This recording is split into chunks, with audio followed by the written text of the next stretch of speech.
పశ్చిమ గోదావరి జిల్లా పాలకొల్లు మండలం పూలపల్లిలో రాష్ట్ర ఆక్వా రైతుల సంఘం భేటీ అయ్యింది. ఇక జై భారత్ క్షీర రామ ఆక్వా రైతు సంఘం ఆధ్వర్యంలో రాష్ట్ర నలుమూలల నుంచి వచ్చిన ఆక్వా రైతులు తరలివచ్చారు. ఆక్వా సాగుపైన రైతులు ఎదుర్కొంటున్న సమస్యలపైన చర్చించారు. రైతులు ఎదుర్కొంటున్న సమస్యలను ప్రభుత్వం దృష్టికి తీసుకువెళ్లి సీడు ఫీడు ప్రాసెసింగ్ యూనిట్లను కూడా ప్రభుత్వ ఆధీనం నుంచి అలాగే రైతులకు మేలు జరిగే విధంగా ఉపయోగించాలని డిమాండ్ చేశారు. రైతులకు ఆక్వా జోన్ నానాక్వా జోన్ పరిధిని ఎత్తివేసి అలాగే రైతుకు సబ్సిడీ వర్తింపచేయాలని రైతులు కోరారు. నాణ్యత ఉన్న సీడ్ ఫీడ్ గిట్టుబాటు ధర అందించాలని ప్రభుత్వాన్ని డిమాండ్ చేశారు. ఇక ప్రాసెసింగ్ ప్లాంట్లు కూడా సిండికేట్లుగా ఏర్పడి ఎక్స్పోర్ట్ ధరలు కూడా మారుస్తూ రైతులకు నష్టపరుస్తున్నారని ఆక్వా రైతులు ఆవేదన వ్యక్తం చేశారు.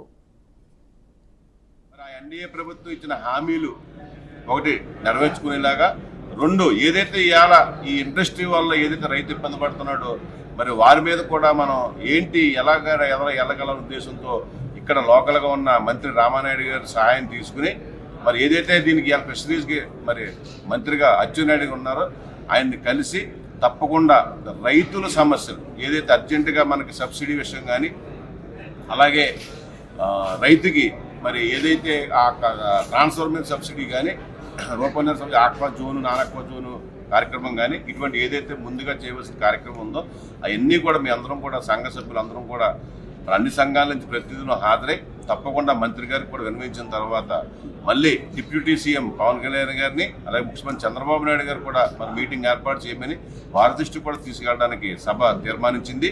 అలాగే